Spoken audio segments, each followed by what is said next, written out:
I think I met the most absent-minded romance scammer on the planet. I'm well aware of scammers and their games. I play Scrabble on Facebook daily, and I met a man named Williams Johnson on there. Typical military profile picture, big handsome young guy in uniform. He kept calling me dear and asking if I was single, then started his spiel about being a widow, having a lovely daughter, and so on. You know the story they tell. I asked him his daughter's name, to which he said Julia, and she's 5 years old. We began talking, and he told me he was searching for a wife and he was deployed to Syria. I asked where his kid stays, and he just said she stays with a nanny while he's deployed.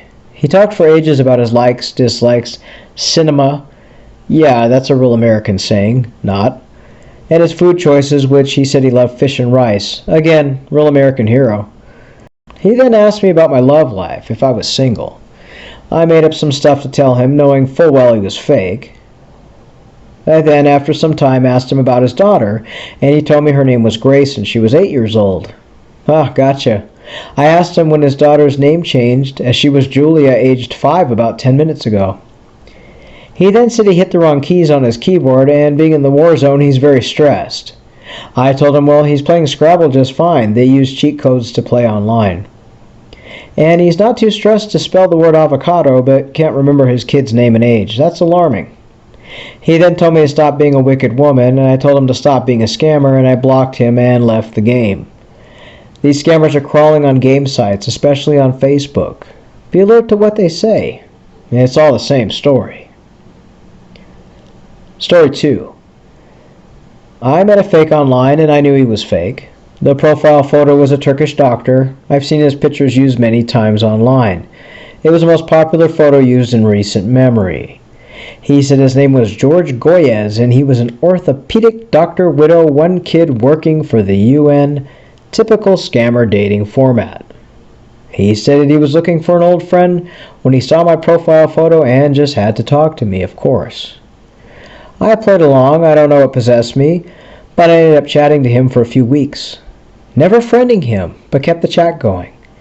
Anytime he demanded I friend him or give him my WhatsApp, I would pretend to get angry, stop talking for days at a time. They hate that, by the way. I then would return to chat to him again as if nothing was wrong. We continued talking. The YouTube videos started popping into my chat, soft rock 70s love songs, and lots of hearts and roses and poems from the copy and pasted book of romance scamming. He then stated, telling me I was beautiful, wanted to marry me, and wanted to mail me a ring. I pretended to be thrilled and gave him the address to the Taco Time 4 towns over from me. He then said he sent the box and asked for my email to confirm shipment. I gave him a burner email I used for online ad shopping and freebie signups. Lo and behold, a few hours later, I get an email from the Express Cargo Delivery Company stating they have my box, but there's a delivery fee. I, of course, let George know he forgot to pay the tab. He then said being in Syria, he can't access his credit or bank cards. I asked him how he packaged up a ring but had no way to pay for it, but he was in the war zone. He stated his commander did it for him. I then told him to have his commander pay the delivery fee. He told me that his commander was suddenly on a mission and he had no way to pay it and asked if I could. I told him sure, and I emailed the delivery company. They asked for $4,000 for the shipment. I told him that's too much, and to send it in a baggie through bulk delivery, take it out of the big box. The delivery company became mad at me, stating that it must be paid or they will send the police. I told them I wanted them to open the box and show me the ring. A few minutes later, I received a photo of a ring in a box. I told them the ring was ugly and to return it to the store and pick out a better one. They never responded to me, and George blocked me on Facebook.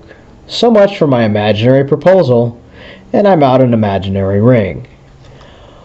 We'd like to thank these two people for sharing their funny encounters with scammers. Sometimes it's good to hear of a funny encounter as opposed to people who've lost money. It's good to hear all sides of the stories and all kinds of different encounters. If you have a funny encounter you'd like to share, you're more than welcome to share it as well.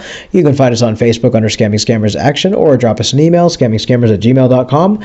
We will verify your story, narrate it into a video, whether it be a funny encounter or a more serious one. We welcome all stories. Thanks for listening. Until next time.